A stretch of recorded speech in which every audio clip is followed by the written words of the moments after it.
गंवार सास। ममता ने अपने बेटे को पढ़ा लिखाकर बड़ा आदमी बनाया।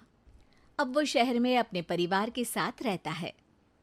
एक दिन ममता का बेटा रोहन अपनी पत्नी आलिया से कहता है, अरे आलिया, सुनो, माँ अब से गांव में नहीं रहेगी।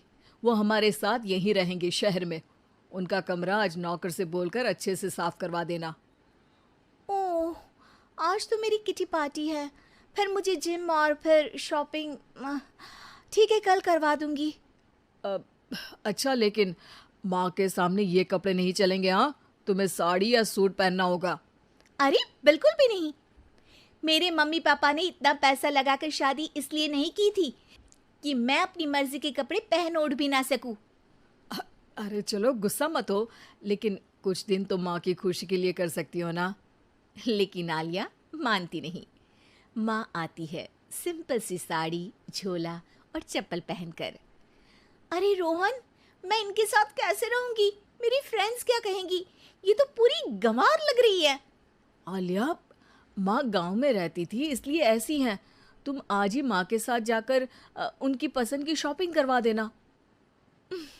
इनके साथ घर के अंदर रहना मुश्किल है, बाहर तो मैं कभी भी ना जाऊं। रोहन को आलिया पर गुस्सा आ जाता है। माँ, ओ माँ। हाँ बेटा। वो माँ को ले जाने के लिए उनका हाथ पकड़ता है कि अरे माँ, तेरे हाथ अभी तक इतने कड़े हैं, तूने इसका कोई इलाज नहीं किया? अरे बेटा, इसका कोई इलाज नहीं।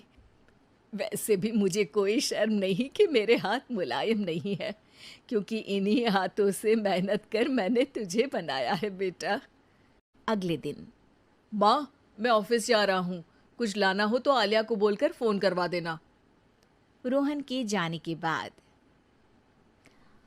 आप ना आज कमरे में ही रहिएगा, घर में पार्टी है, मेरी सहेलियां आ रही हैं, मैं उन लोगों के सामने आपको नहीं ला सकती हूँ।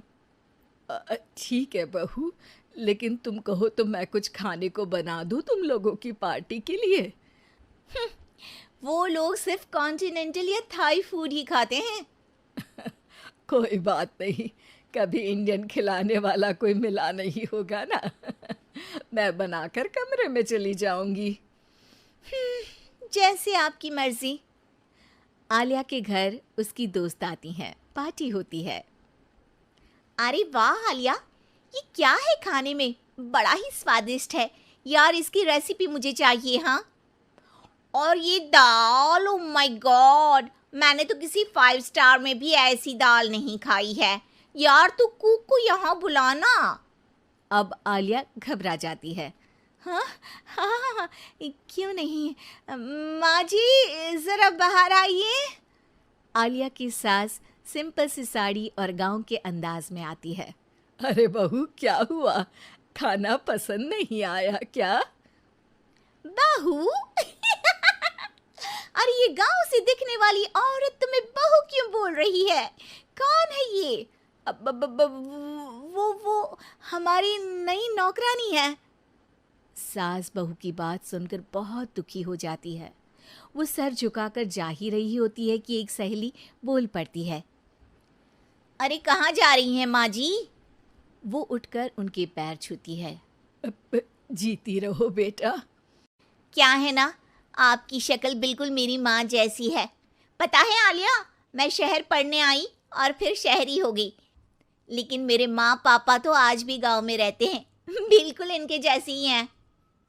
आप यहाँ बैठिए ना आंटी, आप सच में बड़ी खूबसूरत है और आपके हाथ का खाना तो लाजवाब है।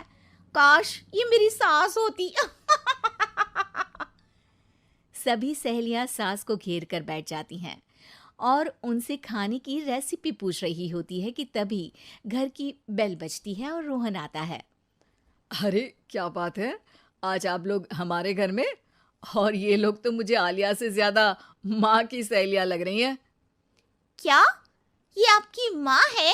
लेकिन आलिया ने तो कहा कि ये उनकी नौकरानी है और इन्होंने भी नहीं बताया। वो नहीं बताएंगी, क्योंकि उनके लिए बच्चों की इज्जत और उनकी खुशी सबसे पहले है।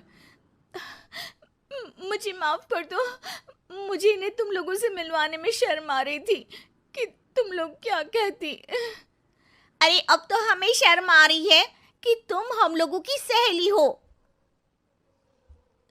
हाँ, जो माँ जैसी सास को नौकरानी बोले वो हमारी सहेली नहीं हो सकती। ये बोलकर सभी वहां से जाने लगती है कि सास बोलती है, आलिया की तरफ से मैं तुम लोगों से माफ़ी मांगती हूँ। उसने जो कहा उसके लिए मैं उसे माफ़ करती हूँ। अब तुम लोग भी उसे माफ़ कर दो, क्योंकि अगर तुम लोगों ने उससे दोस्ती तोड़ी तो फिर मेरे हाथ का खाना कैसे खाओगी? नहीं नहीं आंटी, जरूर आएंगे, लेकिन अब आलिया की नहीं बल्कि आपकी सहेली बनकर।